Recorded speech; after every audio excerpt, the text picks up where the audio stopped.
Chapter 1. An Forbidden Glance. It was an ordinary evening in my plastic world until I laid eyes on him. Alexander Blackwood. He wasn't just any man. Not even from my world. I saw him enter the room moving silently. Yet everything around him seemed to stop. As if gravity itself was listening to him. He was a cold, quiet force. A kind of darkness that lured you in without uttering a word. "Are you not afraid of me?" he asked, in a stillness that didn't match the noise around us. It was almost a game, but a dangerous one. Me, a young innocent, and him, a man who knew exactly what he wanted. And he didn't want just a game. He wanted everything. I knew I didn't belong there, in that circle of people who didn't really live. It was all just a whirlpool of appearances and makeup. But when I looked at him again, I no longer felt any of that. I was caught, and I knew there was no turning back. That moment of silence between us echoed in my mind. "Come with me."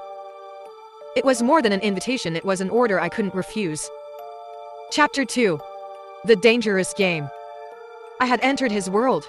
A world full of shadows, gold dust, and dangers I didn't even have the courage to face.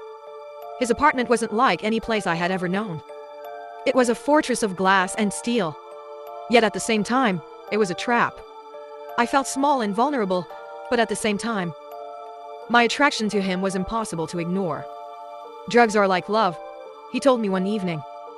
His voice deep and cold as he played with a glass of whiskey. "They tempt you, consume you, and destroy you, but you can't stop. You give your life to someone else, and then nothing else matters." His eyes weren't just cold, they were piercing. Like a psychological war, and with every word he spoke, I felt more and more entangled in his web.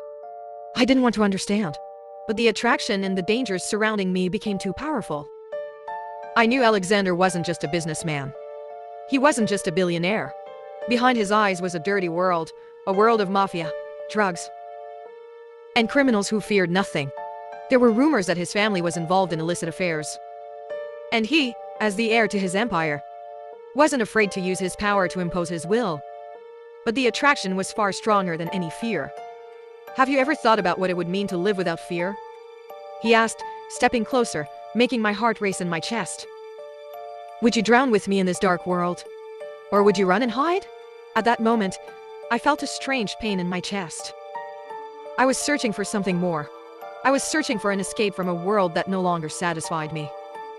And he was offering it, but the price was far higher than I had imagined.